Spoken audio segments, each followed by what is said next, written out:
Hey guys, welcome to the Liberal Hive Mind, a channel solely focused on exposing the abundant hypocrisy of the left. You know, I'm not in the business of making early predictions without a bunch of data, but just based on a feeling, and yes, I know facts don't care about my feelings, but I just have this strong feeling like Democrats are just so screwed, man. It really just seems as if they've got nothing. They've got no bench, no vision, just a giant void of leadership. And that's exactly what I've been saying for years. The Democrat Party has built this really rigid top-down power structure where the establishment essentially picks their leaders and then shoves them down their voters' throats. It seems in an effort to shut down or silence any grassroots energy in the party. And honestly, I don't even necessarily blame them, because when you do let the grassroots have a say in left-wing politics, well, what do? You get Zoran Mamdani and Alexandria Ocasio-Cortez. You get those types taking over the entire thing, the radical, unhinged, openly socialist wing that, yes, can mobilize all the people who vote based on emotion and a severe misunderstanding of markets, capitalism, and most importantly, history. But that can't win on the general election stage. And so it feels like, you know, the Democrats are stuck. They're stuck with the few puppets they have left. And well, let's just say it ain't looking so good. Let me show you guys exactly what's going on as the Kamala Harris disaster continues. We got some stuff to get into, so let's roll the tape.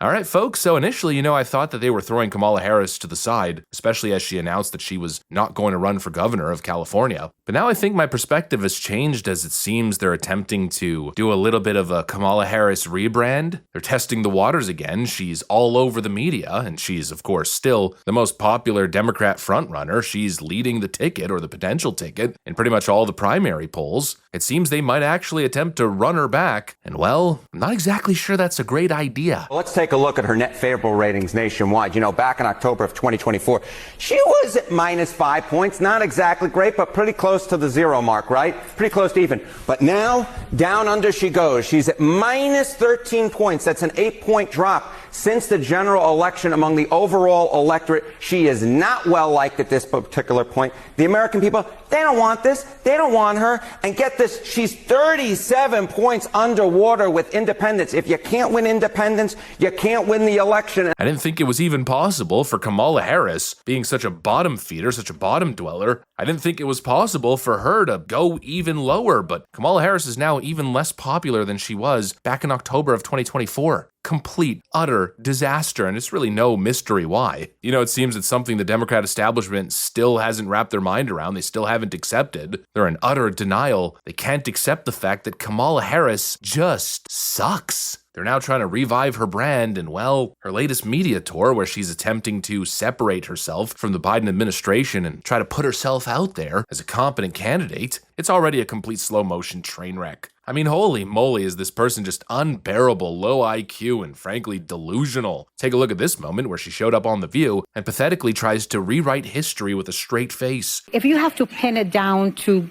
one thing, what was the primary reason, do you think, that you lost?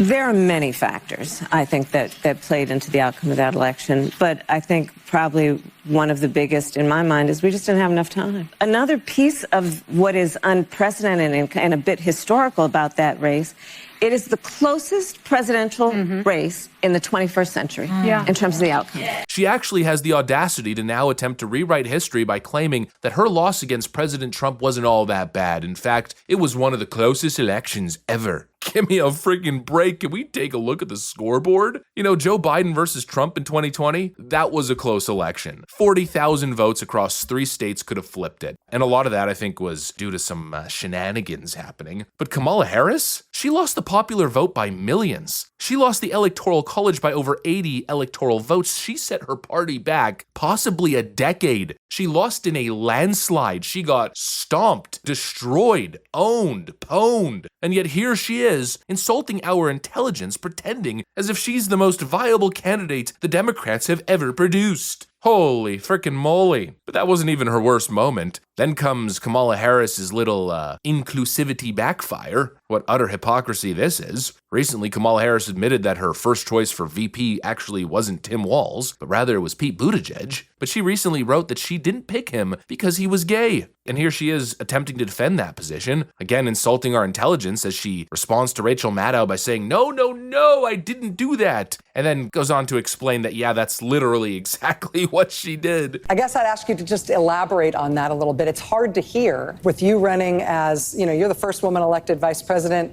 You're a black woman and a South Asian woman elected to that high office, very nearly elected president, to say that he couldn't be on the ticket effectively because he was gay. No. That's not what I said. That he couldn't be on the ticket because he is gay.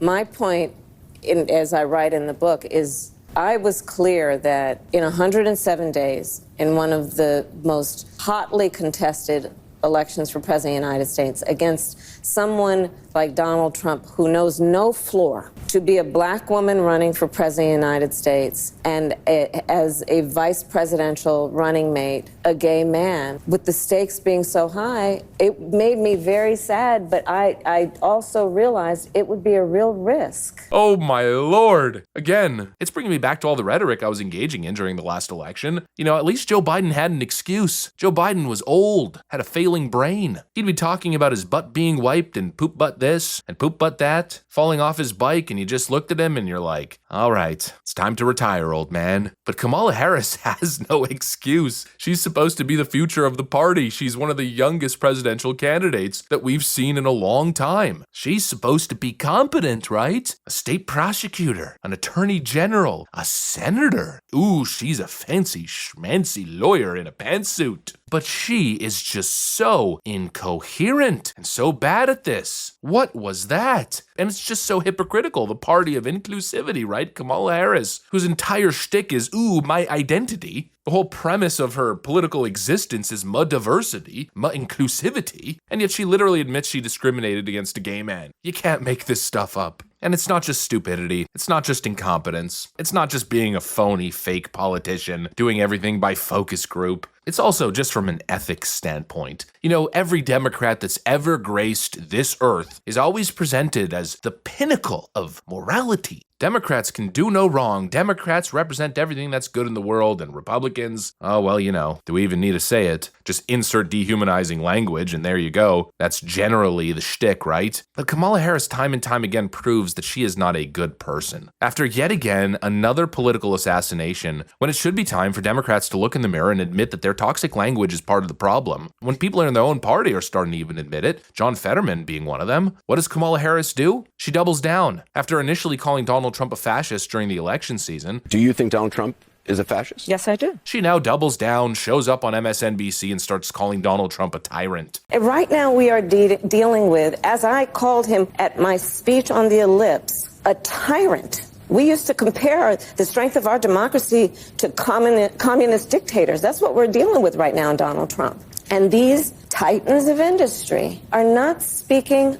up. Perhaps it is because his threats and the way he has used the weight of the federal government to take out vengeance on his critics is something that they fear, and I get that. I understand why they do. We've seen the demonstration of it. Just disgusting. And it's just so funny because these people are lecturing us that Donald Trump failed in his response to the Charlie Kirk assassination. He failed to bring the people together and do the right thing. He's pouring fuel on the flame. Yet here we are, 2 weeks after Charlie Kirk's assassinated, and already it's fascism this and fascism that. And again, like I keep saying in all these videos, all based on the premise of Jimmy Kimmel losing his job.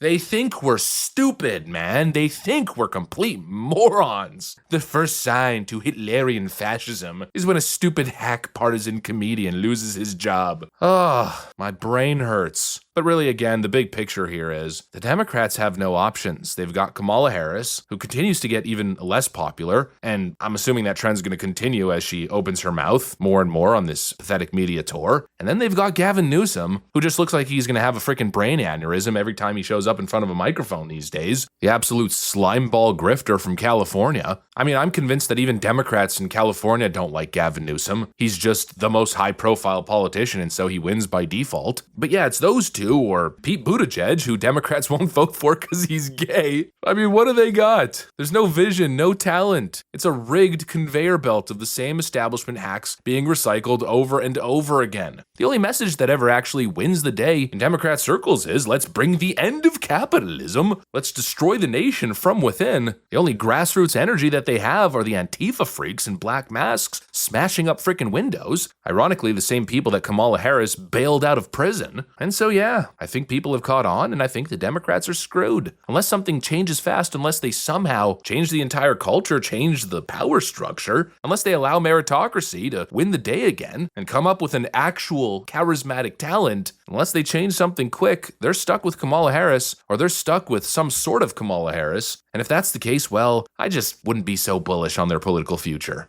Anyways, that's pretty much what I got for you guys. Hopefully you enjoyed the video. If you did, make sure to leave a like and possibly subscribe. Thanks for watching, and I'll see you on the next one.